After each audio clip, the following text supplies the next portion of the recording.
Good Friday morning, America. Morning glory and bonjour. Hi, I'm Hugh Hewitt inside the Beltway. This is the hour of the week that I am joined by Ben Domenech. Ben is here, but before I go to Ben, I want to remind everyone, if you want to go to the inauguration and you're not going to get tickets because you didn't give any money to Trump, or you don't have a place in the parade, you can go to JD's high school, then text the word Trump, T-R-U-M-P, to 94878. Salem got a hold of a couple of tickets to the inauguration and 2 tickets to a ball, and we're going to give them away to people who send, to one lucky winner, a travel for 2 to D.C. Just text Trump to 94878. And please remember as well, over at the top of HughHewitt.com, our Angel Tree banner, we have 3 days left to raise money for children whose parents are incarcerated, and I'll be doing it up to Christmas Eve on Tuesday, asking you, because Angel Tree keeps working right up to Christmas to deliver presents from inmates to their children. And it is a great thing to do. If you've got $30, it takes care of one child. The banner's at the top of HughHewitt.com. Ben Domenech, editor-at-large for The Spectator, Fox News contributor, and weekend setter-upper extraordinaire. Good morning, Ben. How are you? Good morning, Hugh, and Merry Christmas to you. Merry Christmas to you. A pleasure to talk to you as always, and I know that it's been a very interesting year to be on this show every week with you and talk through all the things that have happened. It's pretty crazy to look back through all the different things we've had to handle and experience. And, of course, it's very fitting to go out on one more little bit of craziness before the Well, I love this bit of craziness. I want to talk to you about this. Let's start with the shutdown that's coming and then go to the bigger issue of Netanyahu and anti-Semitism in the United States. The shutdown. Sure. I began the program, Ben, by arguing, all right, the Schumer shutdown is here. The Senate hadn't passed one appropriations bill, not one. So they really are dysfunctional. I think Mike Johnson ought to throw in the towel, do the barest of bare bones CR. Pay the military, nobody else. Everybody else is furloughed, go home, the government shuts down, and that they ought to go to Mar-a-Lago after Christmas and get their act together for January 3rd. What do you think of my plan? Yeah, I was reading your plan this morning on X, and I agree with it. The thing that people need to understand about this is, and this is I have this kind of personal angle on this that I don't typically have, which is you always run into folks who just don't understand the way that the congressional budgeting process works, or what a continuing resolution is, or budget reconciliation. This is not something that's even taught in our schools anymore, because why would we teach things that actually matter when it comes to anything that we have to do as a country? It's the kind of thing that obviously we should know as any part of civics, but nobody does. So the upshot of this from a personal angle is that I'm surrounded by a bunch of Washington fans who don't care about anything when it comes to the government actually staying open, but are really pissed off that Elon Musk has stopped them from moving a stadium to RFK. Yes, they want the stadium, so they're just furious about it, and attempting to explain, to any of these folks, look, this isn't over. There's going to be more. You're going to have to go. This was not some. They don't understand the process, so they throw their hands up and they're just like, Trump and Elon stopped us from getting a stadium. It's like, oh my gosh. And I don't even want that stadium. I want them to move it to Virginia. There's a perfectly great site. Yeah, I completely agree. But it's and you know who stopped that? One Democrat in Virginia stopped that. One Democrat, by the way, who, if you recall the process that played out, the chief aspect of it was that she was very ticked off that her husband's company did not have a share of the construction related to that. Yeah, the shutdown goes back to the fact that we've got a corrupt Democrat in Richmond, but people don't understand. Anyway, it's absolutely true. So let me just Ben, that's really who killed Professor Plum in the library with a candlestick stuff. Exactly. So the skinny CR is the only thing that can happen here now, and I think that Johnson, and this is the thing that I don't know your own personal opinion of Mike Johnson. My opinion of Mike Johnson is he's a very nice guy, but he's also a deacon who has been thrust into being the head of the church.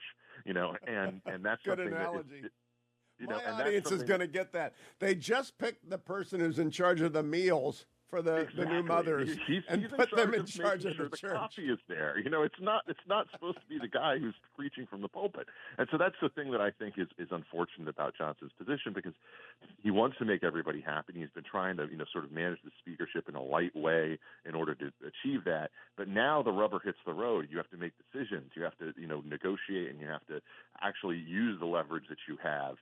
And that's something that I don't think Johnson has ever really had the experience of doing. Ben, I don't know if Mike is going to survive. I hope he does. If he doesn't, I have a nominee. I have a nominee for Speaker. Oh, you do? Yeah, Chip Roy. Now, I like Chip. Okay. Chip is smart. that would be both. I like hilarious. Chip. Chip is smart.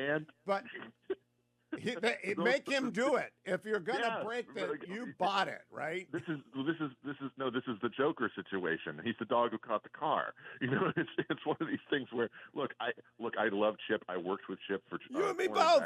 He's a great guest. I've known him through his. I knew him before he got cancer, and I know that everything that he went through with that. I think he's a great American and a great Texan. But the truth is that he also makes demands in these moments that I think are often unrealistic in terms of the expectations that can be set.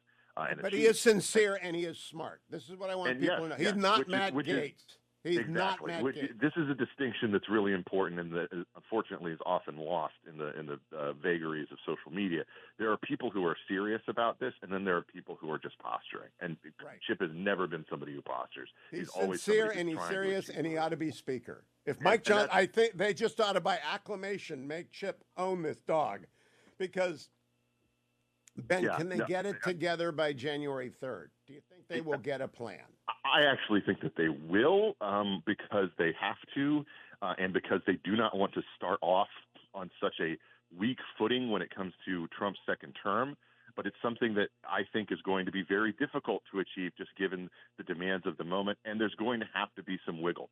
Now, where that wiggle comes from, you don't really know until you get into the process. But it's one of these things where, unfortunately, that's just something you have to deal with in these situations. That is, reality. I mean, and unfortunately for them, that's not going to be something that changes without somebody moving in one direction or another. And now we're about to see what things really look like when Trump comes back, and how different things are going to be now that he understands the process and has a different relationship with Capitol Hill than he did when Paul Ryan was in charge the first time around. Now, Ben, I before I retired from the practice of law, I was a partner in 5 different firms, all of which had a different end-of-year process for dividing up the money. Some of which, because that's what partners do. They get a draw, and then the profits at the end of the year are distributed according to a plan. And there's always an argument, but at the beginning of it, we always would say, at least at the firm that was the most successful and lasted the longest, we would always say, it's just money, guys, don't get upset. And we would go through the process. Well, now they got to go through a process. And they've got 2 weeks to figure out what they're going to fund, a budget, a reconciliation, and whether they do an omnibus or different bill. They got 2 weeks. There is no reason that they cannot get this figured out in 2 weeks. This is my strong belief. If they all go down to Mar-a-Lago and they just keep meeting and meeting, and you put Elon Musk in the room, along with, of course, the president-elect, J.D. Vance, Elon Musk, Vivek, 4 people from the House, 4 people from the Senate, and they come up with a plan. Is there any reason they can't do that? No, there isn't any reason that they can't do that. And this is the other thing that's frustrating about this process. This is something that we all anticipated. We all saw this coming down the pike, that this was going to be an issue and it was going to have to be dealt with. And I think that, in terms of the distractions of this election, given how quickly it was resolved, given that we didn't have a situation that was, thank the Lord, we didn't have a chaotic situation after the decision the voters made in November that went through, weeks of fighting things out on a legal basis, in states across the country, which many people were prepared for.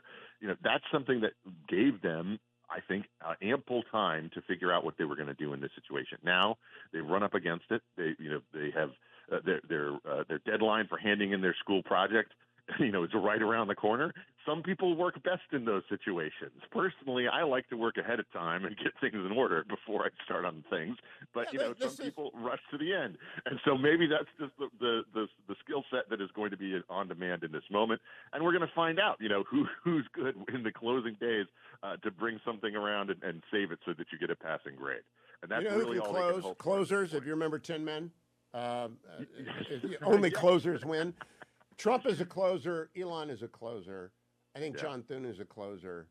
I think Mike Johnson has the capacity to become a closer. I think Steve Scalise is a closer. I'm not sure anyone in the Freedom Caucus is a closer. Do you think anyone is a closer? Yeah, it's hard to say if there's anyone at this moment in that caucus that is a closer. But that, hey, just deny them the coffee until they get it. No coffee. Coffee is for closers. Stand by, Ben. I got to go to break. I got to ask you about much more important stuff, which is Israel, anti-Semitism in the United States, and where we're going after the new year on that. Stand by. I'll be right back. I'm going to talk with Ben during the break. He's going to come back on the other side. It's our weekly Week in Review with Ben Domenech here on the Hugh Hewitt Show.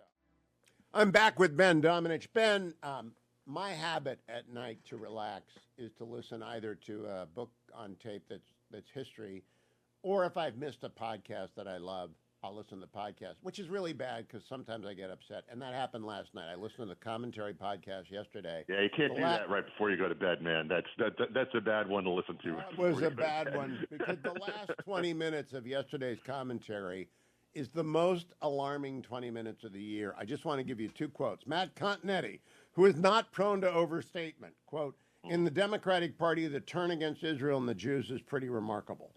And then Christine Rosen, "The cultural acceptance of a level of anti-Semitism has reached a level I've never seen in my lifetime in the United States." I mean, that's enough to make your jaw drop right there because I'm not a Jew. I don't really get it. I hate anti-Semitism. I see it. I condemn it. But I don't live it, right? I'm not worried about someone coming in and shooting up my synagogue. What do you think about that? Are we truly in new waters? Well, I think we are, Hugh, and I'll say that one thing that I think is going to be welcome to hear for your listeners, and one thing that isn't.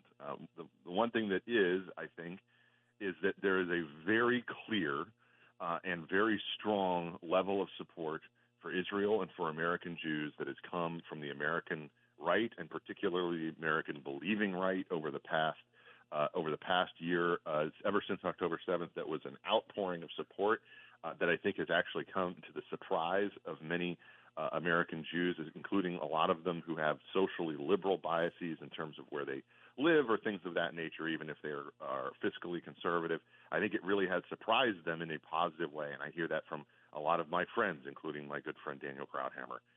The thing that is negative, which I think is unfortunate, but just has to be said, is that there is an increase, a decided increase in the toleration on the extremes of anti-Semitism that is not being sufficiently responded to by either party. And I would say that for the extreme left, that is a much more sizable problem. It is essentially, however you want to ask the question or phrase it, depending on the poll you look at, it's basically a fifth of their coalition, and they aren't responding to it. They're ignoring it. They're pretending it doesn't exist. There are only a handful of people within their coalition and cohort who are willing to respond to it, and we all remember the choice that was made regarding Josh Shapiro, which was obviously something that factored into this, but it also exists on the extreme right as well. Tucker Carlson has platformed anti-Semitism repeatedly. I haven't heard this Jeffrey Sachs interview, but that was a prime example last night on the commentary pod. The Jeffrey Sachs interview, and I did not know that because I haven't listened to it yet, but the Jeffrey Sachs interview, which follows on a number of other interviews that he has done. And by the way, I would also include Piers Morgan in this. He just platformed Candace Owens, who isn't being, put up forward by anybody else. And by the way, I hate to use the word platformed because it's one of these things where it's as if you own everything that people say when they come on your program. But when you know that someone is going around and saying that Israel is committing a Holocaust, which is what Candace Owens has been saying very openly for, essentially the past year. When you bring her on your program, you know what she's going to say, okay? And you know that you are granting some legitimacy to that viewpoint when you put them on major programs. When you bring these anti-Semites into these major outlets and you put them up there, it's a choice that you're making because you think more people need to hear it, not because you're bringing them in there in order to denounce them, in order to debate them, and in order to destroy their argument. That's the thing that I think is not being responded to enough by the right, and that allows things to simmer. And when things like this simmer, they tend to grow and they tend to find new audiences. They boil. They boil and then they scald. Natural defenses, and then they boil. And that's the thing that I think is very concerning and has to be addressed and addressed sooner rather than later in order to prevent the kind of things that will be outgrowths of it in the future. All right, stand by, Ben. I want to do 4 more minutes with you. Don't go anywhere because an extraordinary story broke last night that not many people know about, and I want to hear Ben Domenich's reaction to it. Stay tuned.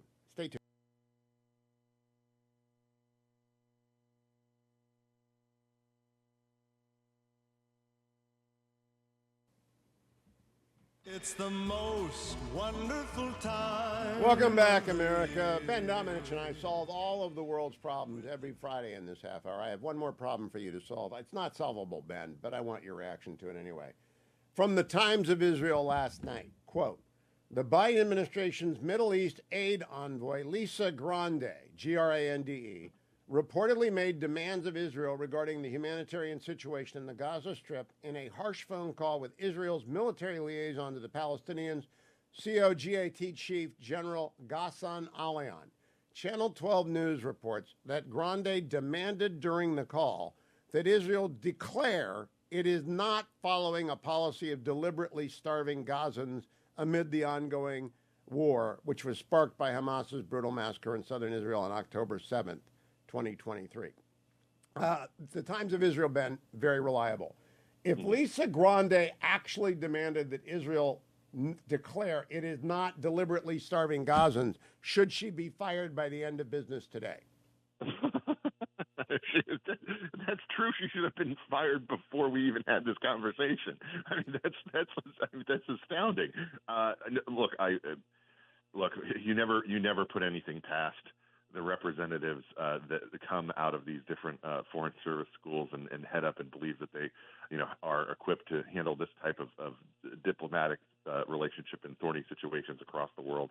But that's just absolutely absurd, Hugh. I can't believe that something like that happened. But I mean, I trust the Times of Israel. They're very reliable in terms of their reporting. They are very Ben, I would like to demand that you denounce, you stop starving the Palestinians in Gaza. It's actually reflective of the slouching towards anti-Israel extremism of the Biden administration. They've been going this way for a year and a half. And you know what one of the subtexts, by the way, of this is, you look at the difference in terms of the approach that Joe Biden used in the past when he was working as vice president under Barack Obama versus the one that he used in this instance. And that there are key differences, and you see them, by the way, when you look back and read a lot about the interactions that he had with Netanyahu in the past. The whole idea that he was going to hug Netanyahu so close that he would, do the things that he wanted the administration to do. He had this different approach, and then you read that Wall Street Journal report about how early in this presidency it became clear that Joe Biden could not really function. And it turns out, according to the Journal, that started as early as the spring of 2021. Yep. When people started saying, well, he has good days and bad days, and this, today was a bad day, we'll have to, do it tomorrow. And then, in the aftermath and in the surrounding time, a period of the Afghanistan pullout, the fact that the Democratic chair of the House Armed Services Committee could not get him on the phone. And in fact, the only time that they ever talked during the course of the presidency was when Biden called him to apologize for not getting on the phone. That's just an astounding thing to learn, but it also puts in perspective how discombobulated this has been from the top and how much his aides have been running things. And it turns out that when it comes to their attitude towards Israel, they do not view them truly as an ally, and they do not prioritize their interests as they should in a way that is both beneficial to them and beneficial to us. This is the scandal of scandal. Now I got to keep you an extra segment, Ben, because now you've opened up the can of worms. I have been trying to be as gentle as possible with our infirm president. I've been calling him infirm for 2 years, as have you. You knew it, I knew it, everybody knew it, but Chris Cillizza is apologizing on Substack, and I got to talk to you about that because this is not a surprise. Everybody knew it, and it had the result of empowering the worst radicals in this administration, and they're all anti-Israel, and many of them, I think, are. This Lisa Grande, I've never heard of her until yesterday, but can you believe that? No, I mean that's just astounding, and I share your lack of knowledge of who she is and what her background is. But this is, it's indicative and it's part of the whole. It's one of these things that I think, we've come to understand about how badly this administration has botched our relationships with our allies around the world, which is ironic given how much they promised that they were the representation of the return to normalcy and stability after the chaotic nature that they depicted the Trump first term as being. It turns out that that their approach didn't just not fail to meet up with that challenge, but it also left us in a position where our allies are even more untrustworthy, are untrustworthy of our current leadership, which is why I think they've been flocking to the president. Now, I'm going to continue with Ben for 5 more minutes off air. We'll put it on YouTube. So I am back with Ben Domenech to close this off. Ben, Chris is a friend of mine. I've liked Chris forever. But I saw that apology yesterday for not covering Biden. And, there are a whole bunch of people who are nodding their head. Yeah, it wasn't us. Boy, they faked this out. This is idiotic. Everybody should have known that Joe Biden wasn't there. That's why he wasn't doing interviews. Is there any excuse for legacy media and the crisis we found ourselves in for the last 2 years? None whatsoever. And in fact, in the in the form of Chris Cillizza, the apology has a particular nastiness to it, given the fact that if you look back, he was the one who was the number one person in media raising the possibility that John McCain, who was more than a decade younger than Joe Biden is now, when he was running in 2008, was not being sufficiently upfront about his health or his mental I didn't know that. Yes, he wrote piece after piece after piece in the Washington Post suggesting that he was too old to be president, and that his health issues would be something that were omnipresent. He went after it over and over and over again. He was literally the number one advocate for it in media, and I noted this at the time before I even met my wife, the senator's daughter. But it was also something that is just, it puts everything into perspective, because when the shoe's on one foot. Oh, you got to write about this, Ben. In fact, I would pay for View if you would sit down with Chris Cillizza and talk about this. Well, I would be friendly with Chris, because so would I. But I mean, I've never had a nasty personal moment with him. He's a lovely man. It's the most egregious form of ridiculous media. Oh, we're so sorry that we weren't paying attention to this. We just didn't have our eye on the ball. And it's like, well, you had your eye on it, when it was somebody who had an R after their name. It's just absolutely Let me close this way. I want to close this way, Ben, because legacy media is falling apart. I mean, it's crumbling into dust. Yeah. I had a lunch this week with a big name in legacy media, friendly lib, but not someone with whom I work. And I was astonished to find out they had never heard of the Ruthless podcast. They didn't know that Commentary did 5 days a week. I mean, they were very much unaware of, much less not partaking in, the conservative media, alternative media. And I think that's probably not unique. Do you think that's unique? And what does it tell us about legacy media? Not only do I not think that that's unique, I think that this cycle particularly revealed that when Trump started to go on these various, younger male skewing audience podcasts, and people in the legacy media were dismissive of it. In fact, that turned out to be something that I think was a very smart move for him. It benefited him, I think, in numerous ways. But it also was something that it just put in perspective. You don't understand how big of an audience these places have. So it's not just conservative media. It's alternative media generally, saying, that Substacks and the free press and the entities that exist outside of this, the whole podcast sphere of influence, is something that apparently legacy media is completely unfamiliar with. And when they try to interact with it, it's always as if they're venturing into the unknown. When for people who consume this content on a constant way, let me put it this way: I listen to people talk about sports all day. Okay, sports radio and talk is all around me, except it's all in podcast form. I don't watch ESPN. I only watch exactly ESPN the correct. I listen to Cleveland sports. I'm ready for the Ohio State Buckeyes to kill Tennessee, but I don't listen to ESPN at all. Exactly. And so that's the thing that I think people don't understand. There is a whole ecosystem out there that allows you to consume content that's about the thing that you care about, and that's humorous and entertaining and smart and interesting, that does not come from legacy media at all, and lives on YouTube and on podcasts and in newsletter form, et cetera. My favorite sports writer is Ethan Strauss. He has his own Substack. It's the biggest Substack about sports media and the NBA and ESPN and things like that. And he's someone who went independent after writing a book about the Golden State Warriors, and he's a fascinating writer. And it's one of those things where he decided to go out on his own, and now I consume that content more than I literally read anything. And I told my interlocutor, Andrew Sullivan showed the way. Not Andrew Sullivan, the most important journalist of the last 25 years. Not only get same-sex marriage. He triggered all of this, really. It's all Andrew Sullivan's fault, but I want to leave you with this thought. Legacy media is the Assad regime inside the United States. It's going to crumble, and we're not going to see it coming, and it's going to be dead. Agree or disagree, Ben? I think you're completely right, and I think that when it happens, as it did with his, it's going to take a long time and then happen very fast, very quickly. And I think it's coming this year. Ben Domenech, follow him on X at @BDomenech. Listen to his podcast. Thank you, Ben. Have a very Merry Christmas. Talk to you in the new year, if not before.